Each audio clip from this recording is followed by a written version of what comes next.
What's going on YouTube? Ross's Reef bringing y'all a quick update of the Nuvo Fusion 25-gallon lagoon. Guys, this is going to be about a 2-month update of the tank. Things are going pretty good in terms of my coral growth especially. All the corals are doing really good in here. I've got this amazing torch right here that's just always open and doing really good. Moved a few corals around, did get some new coral as well. I still have that green piece of, I think it's called a green slime acro. That's always doing really good. Polyps are always extended. It really likes the location I put it on. This piece right here, this little blue, it's a piece of blue staghorn. It's not the most colorful, teal staghorn, I believe. It's not the most colorful piece of coral, but it'll grow and look really good, I think. So we'll try that out.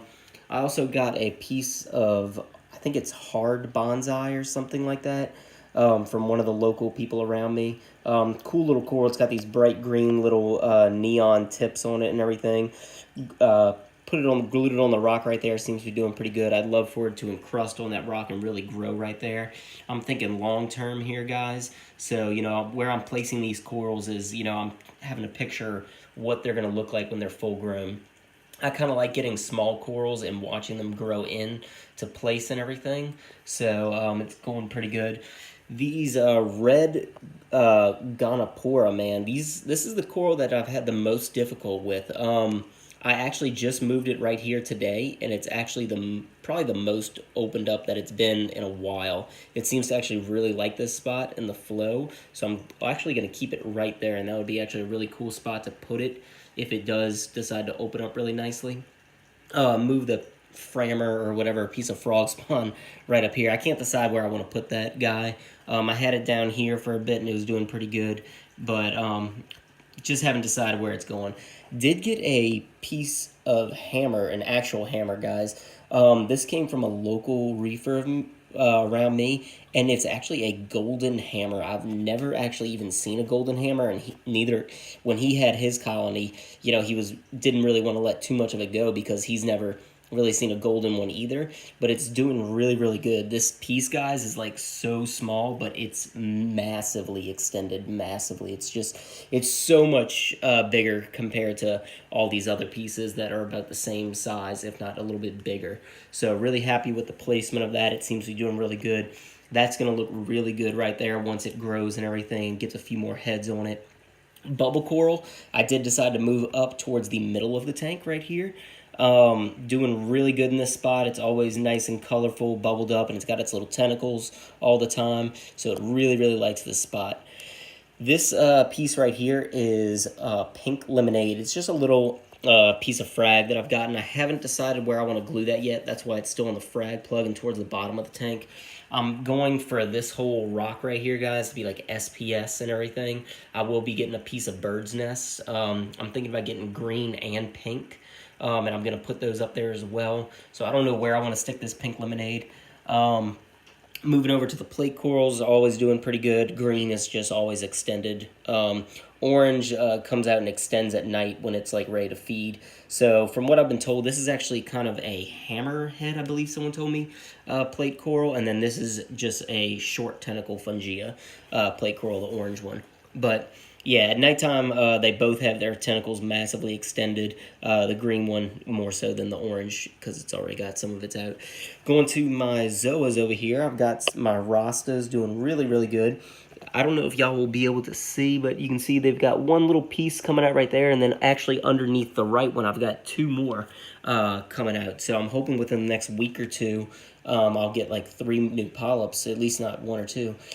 The Green Bay Packers zoas are really colorful. I'm actually pretty happy I got these. They seem to be really doing good in the spot. They've opened up tremendously and everything. The coloration on them is pretty nice. I like the yellow that it brings to the tank right there.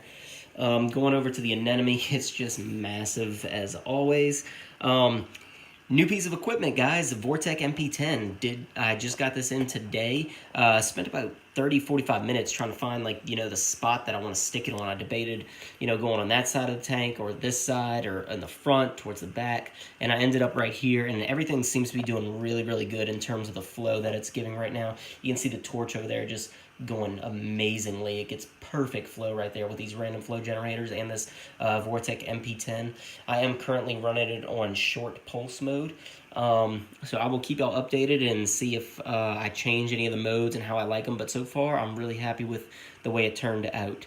God, look at that torch over there. Going to my Elegance Coral always does amazing. Never have any problems with this. This opens up hugely like this all the time. I did mess with it earlier today and it closed up. So now it's back to open and it just looks really, really good. Going, let's see, over here to this side of the tank. So still have the pulsing Zinnia going right there. Getting a little bit more flow now that they have the Vortec MP10. So I don't know if those will stay here. They may. You just can't really see them pulsing. They're just kind of getting pelted, you know, in the current and everything. But still growing, still looking cool. Did decide to move the Duncan Coral right here. Over the past couple days, it was back here and it just was a little closed up. It kind of looks like it's trying to poop.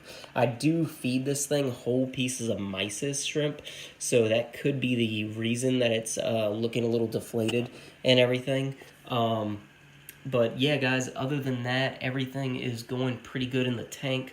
I did start dosing amino acids onto this tank. I'm running fuel. I have it on my doser. I've got calcium and alkalinity dosing into the tank. I'm not dosing magnesium yet because my levels are still, they're always kind of elevated just because of the reef crystals salt that I use. So whenever I do a water change, it kind of adds the magnesium back into it. But yeah, guys, in terms of my levels, they've been 0 for, or 0.25 for nitrate and then undetectable for phosphate. You know, back in the day, having levels like that was desirable, but now it's coming out that, you know, you want a little bit of nitrate in there and you want detectable phosphate. So I actually took the GFO out of one of my custom caddies in the back, and what I did is, here, I'll actually show you. I gotta turn off the auto top off or it's gonna go crazy. So in this right here, I've got the filter sponge, and then I actually, on these 2 layers, I have the Fluval Biomax. I put those in there, and the same thing on the other side. It's just got, I believe, the 2 chambers, filled with that. So I should get some really, really nice surface area sorry, that's the auto top off kicking back on. Get some really nice surface area for bacteria to grow. You know, being that those Fluval Biomax have holes through them, I'm thinking hopefully some copepods will maybe take up a habitat in there. Sorry, guys. And I'll get a nice little kind of refugium into those things. I was originally, guys, you know, planning on running a Chaeto refugium in one of the chambers, but as of right now, I don't think I'm going to, just because my levels are already low as possible and I'm actually trying to bring them up. We'll see how everything progresses in this tank. I will keep y'all updated. If y'all have any questions, please let me know. If y'all want to see my quarantine tank set up real quick, let me show y'all. If y'all want to hold on a quick sec.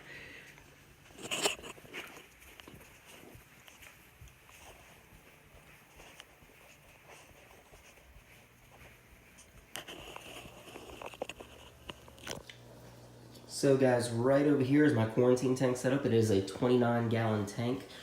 I have a sponge filter over here, and I also have an aqua clear. It's just like a small one, you know, there's no carbon or anything. It's got a few pieces of filter floss in here. Got a heater and then some PVC piping. The fish are doing really, really good.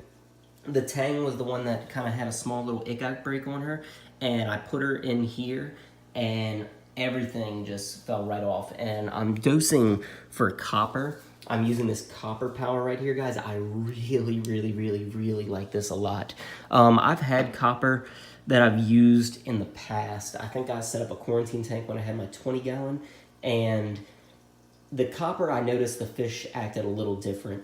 This copper does not affect them at all. It says it's one of the safest coppers to use for fish, and I truly believe that. All my fish are just eating tremendously, doing really, really good. Anytime I put food in the tank, they all go at it. Their colors look great. They don't seem stressed at all.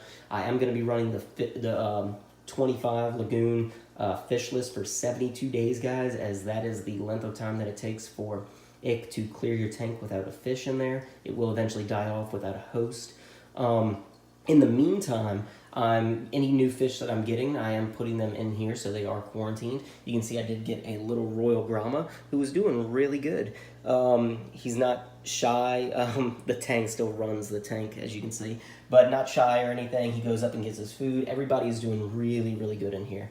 I do have a Hannah checker that I got to check the copper levels. That thing is working out really, really good. Right, I was keeping the copper at like 0.3 parts per million, and I just did a 5-gallon water change on this tank, and it brought it down to 2.2 parts per million, and I'm probably going to bring it back up to 2.5 as that's the recommended dosage. But I'm also going to be dosing Pro in here to get rid of any internal parasites as well. I figure while I have them in the quarantine tank, might as well treat them for everything.